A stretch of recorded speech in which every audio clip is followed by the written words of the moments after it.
25-20। বিসমিল্লাহির রহমানির রহিম। আপনাদের প্রতি আল্লাহর শান্তি বর্ষিত হোক। সূরা ফুরকান 25 নম্বর সূরা 20 নম্বর আয়াতটি আমি আপনাদের সামনে পাঠ করব।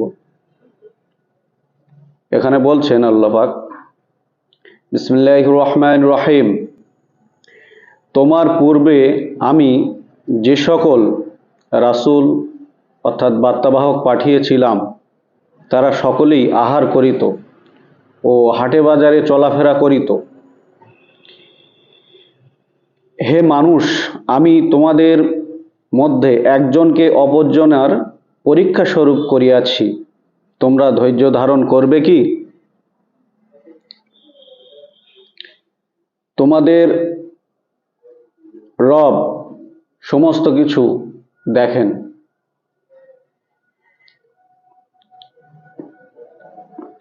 আয়াতটির মধ্যে আমরা কি বুঝছি খেয়াল করেন। যদি আয়াতের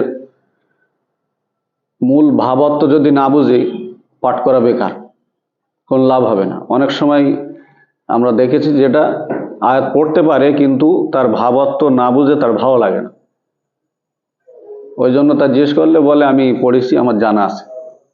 বেশি অংশ মানুষ বলে আমার জানা আছে, মুখস্থ। যেরকম আমরা দেখেছি সমাজে আলিমদের ঠোঁটস্থ হয়ে রয়েছে, কিতাব বললেই তারা সেটা বলতে পারে, কিন্তু এর ভাবার্থ যদি আমি না বুঝি তাহলে আমার চরিত্রটা এই মোতাবিক চলছে কিনা সেটা আমি মাপতে পারবো না। পারবো কি? তাহলে এইটা আমাকে উপলব্ধি করতে হবে, এটা কি বলা হয়েছে অ্যাকচুয়ালি। খামোখা এমনি কি পড়লাম, এর মধ্যে কোনো কিছু আছে, সেটা আমাকে জানতে হবে। এখানে আল্লাহ বলছেন যে তোমার পূর্বে, অর্থাৎ এখানে আল্লাহ তাহার বার্তাবাহক, অর্থাৎ আমি রাসূল বাংলা বার্তাবাহক বলছি, ঠিক আছে? তোমার বুঝতে অসুবিধা হচ্ছে না তো? যখন রাসূল শব্দ বার্তাবাহক ব্যবহৃত করব তখন মনে করবে যে রাসূলকেই বলছেন আল্লাহ, ঠিক আছে? তো তোমার পূর্বে যে সকল বার্তাবাহক আমি পাঠিয়েছিলাম, আল্লাহ রসুলকে আল্লাহ বলছেন যে তোমার আগে যে সকল রসুল আমি পাঠিয়েছিলাম তারা সকলেই আহার করত। আহার মানে কি? খাওয়া দাওয়া করত, ঠিক আছে? তারপরে বলছে তারা হাটে বাজারে চলাফেরা করত, তোমার আগে যেসব রসুল আমি পাঠিয়েছি। তাহলে এটা কমন জিনিস, রাসূল খায়, আমরাও যেমন খাই রাসূলও খায়, এটা আমাদের কাছে আল্লাহ পাক কমন করছেন। তো আমি এটা কোথা দিয়ে মাপবো? আমি তো একটা সূরা পড়ছি, সেই সূরাটার নাম হলো ফুরকান। এই ফুরকান হলো সত্য মিথ্যের পার্থক্যকারী মানদণ্ড। এই মানদণ্ড দিয়ে কি করব? পৃথিবীর সমস্ত আইন বিধানকে মাপবো। এখানেই বলছে সূরা ফুরকানের 1 নম্বর আয়াতে আমি পাঠ করে নেই। কত মহান তিনি, এখানে আল্লাহর বিষয়ে বলছেন যে কত মহান তিনি, যিনি তার বান্দার প্রতি ফুরকান, এটা আরবি শব্দ রেখেছেন, ফুরকান অর্থাৎ সত্য মিথ্যের নির্ণয়কারী অবতীর্ণ অর্থাৎ পাঠিয়েছেন, যাতে সে বিশ্ব জগতের জন্য সতর্ককারী হতে পারে। অর্থাৎ আল্লাহ রাসূলকে তিনি একটা ডাঁড়ি দিয়েছেন, সেই ডাঁড়িটার নাম হলো ফুরকান, আর সেটা হচ্ছে এই কিতাব। পৃথিবীর সমস্ত বিধান আমরা দেখেছি আলাদা, এর সঙ্গে মেলে না, মেলে কি? তাহলে এই দাড়ি পাল্লা দিয়ে তার বান্দা, এই বান্দাকে, এই বান্দা হলো তিনি আল্লাহ রসুল, এই বান্দার কথা বলছেন, রাসূলের কথা বলছেন, ঠিক আছে? এই বার্তাবাহক কি সমস্ত আইন বিধানকে এই দাড়ি পাল্লা দিয়ে মাপবেন যে এতে আছে কিনা বিধানগুলি, যেগুলি সমাজে বর্ণনা হয়। এখন তোমার মাইন্ডে অনেকগুলো কথা চলছে যে আমরা তো সমাজ থেকে একটা জেনে এসছি, বুঝে এসছি, এইগুলো আমাদেরকে শেখানো হচ্ছে, ঠিক আছে? এখন যখন আমরা এই বিধান পাঠ করছি, আমার একটা ভাই সাহেব পাঠ করলেন, কোনো ধর্মীয় আলোচনায় এমন ধরনের বিষয় আশায় রাখা হয় না, সেখানে পূর্বের কেচ্চা কাহিনী, গল্প এইসব করা হয়, বিভিন্ন মাসলা মাসাইল যেটা উনি একটু উল্লেখ করলেন, এটা তোমার মনে এখন ঘুরপেস খাবে যে এটা কি আলোচনা।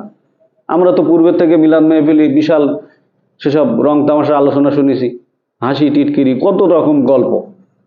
তো এখন পৃথিবীর সমস্ত কিছু আল্লাহর তার বার্তাবাহককে দিয়েছেন যে এই ডাঁড়ি পাল্লা দিয়ে মাপবে, তার নাম দিয়েছে ফুরকান। এই কিতাবের একটি নাম হলো ফুরকান। পৃথিবীর সমস্ত আইন বিধান এর দ্বারা নির্ণয় করতে হবে যে এতে আছে কিনা। তুমি যা প্রশ্ন করবে আমি এর থেকে মাপবো এতে আছে কিনা, আর যেটা এর মধ্যে নেই ওটা আমারও সাবজেক্ট না, আর কিয়ামতের দিন আল্লাহ এটা তুলবেন না, সেটা আমি আজকে আপনাদের সামনে প্রকাশ করে দেবো। দেখেন, তাহলে পড়ছিলাম কি, সমস্ত নবী রাসূলরা হাটে বাজারে চলাফেরা করতো, তারা খাওয়া দাওয়া করতো। গেল। তারপরেই বলছে, মানুষকে বলছে, হে মানুষ, 20 বলছে, তুমি একটা কেতাব নাও ওখান থেকে, সুবিধা হবে বুঝতে, পিছনেই আছে কেতাব।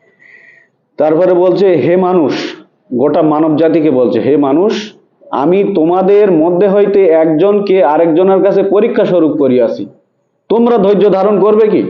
অর্থাৎ বিশ্বে যতগুলো মানব জাতি আছে, যে যে রঙই হোক, যে ধর্মের থেকে আসুক আর যাই হোক, আমরা কি একে অপরের কাছে পরীক্ষা।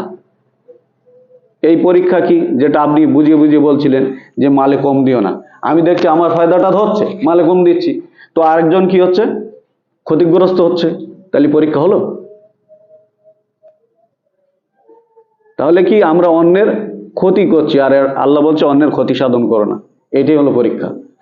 আমরা নিজেদেরকে নিজেদের সন্তান মনে করে, নিজেদের স্ত্রী মনে করে, যাদের জন্য আমরা বিশাল ব্যবসা বাণিজ্য বা অর্থ সম্পদ জমা করে যাচ্ছি, যে অন্যের ক্ষতি করে, আপনি জমান কোনো অসুবিধা নেই, কিন্তু তার মধ্যে যদি অন্যের ক্ষতি থাকে, তাহলে আপনি আল্লাহর আইন সীমালঙ্ঘন করলেন, তার দ্বারা তুমিও ক্ষতিগ্রস্ত হবে। সেটা এখন বিস্তারিত এখন এখানে বর্ণনা প্রয়োজন নেই। তো এখানে প্রয়োজন হচ্ছে যে তুমি আমার জন্য পরীক্ষা, আমি তোমার জন্য পরীক্ষা, এই বিষয়টি এখানে নির্ণয় করে দিন এলেন। বিসমিল্লাহির রহমানির রহিম, সূরা ফুরকান 21 নম্বর আয়াত। যারা আমার সাক্ষাৎ কামনা করে না, যেসব ব্যক্তিরা আমার সাক্ষাৎ কামনা করে না, তারা বলে, আমাদের নিকট ফেরেশতা পাঠানো হলো না কেন? অথবা আমরা আমাদের রবকে দেখি না কেন, আমাদের প্রতিপালক আমাদের রবকে আমরা দেখি না কেন?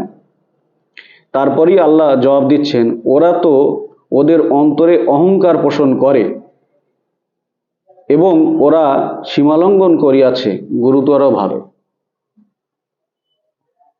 বিষয়গুলি উপলব্ধি করেন, এর মধ্যে আমিও থাকতে পারি, এমন বিশ্বের সমস্ত মানুষ কম বেশি এর মধ্যে থাকতে পারে। এই আয়াত দিয়ে আমাকে নির্ণয় করতে হবে যে আমি এর উপরে আছি কিনা। এই যারা আল্লাহর সাক্ষাৎ কামনা করেন, এই আমার সাক্ষাৎ মানে কি, এখানে আল্লাহর কথা বলা হচ্ছে, যে যারা আল্লাহর সাক্ষাৎ কামনা করেন, অর্থাৎ পরকালকে বোঝাচ্ছে। পরিষ্কার তো, পরকালকে বোঝাচ্ছে, যারা আমার সাক্ষাৎ কামনা করে না, তাদের মনে এইসব যে আমরা ফেরেশতাদেরকে দেখতে পাই না কেন। এই প্রত্যক্ষ মানে কি, দেখতে পাই না কেন? কত মানুষের প্রশ্ন, আমরা আমাদের রবকে দেখি না কেন? বড় বড় বিজ্ঞ মানুষের প্রশ্ন, যে আমরা তাহলে স্রষ্টাকে দেখতে পাবো। তারপরে পরের আয়াতটা দেখেন, এখন বর্তমানের যে প্রশ্ন মানুষের, সেটা আল্লাহ পাক এখানে বলছেন এবং জবাব দিচ্ছেন। 22, যেদিন ওরা ফেরেশতাদেরকে প্রত্যক্ষ করবে, যেদিন আমরা ফেরেশতাদেরকে দেখিব, সেদিন অপরাধীদের জন্য সুসংবাদ থাকিবে না, অপরাধীদের জন্য সুসংবাদ থাকিবে না, এবং ওরা বলিবে, রক্ষা করো, রক্ষা করো। পরের আয়াত 23, আমি ওদের কৃতকর্মের প্রতি লক্ষ্য করিব, অতঃপর সেগুলিকে ধূলিকণায় পরিণত করব।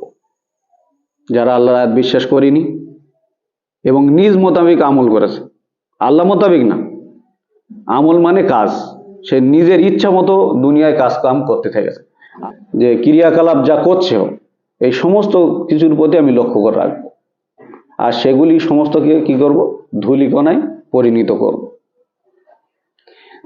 তারপরেই বলছে 24, সেদিন জান্নাতবাসীদের স্থান কত উৎকৃষ্ট হবে, আর থাকার জায়গা হিসেবে কত মনোরম। দুইটা পার্থক্য করছেন।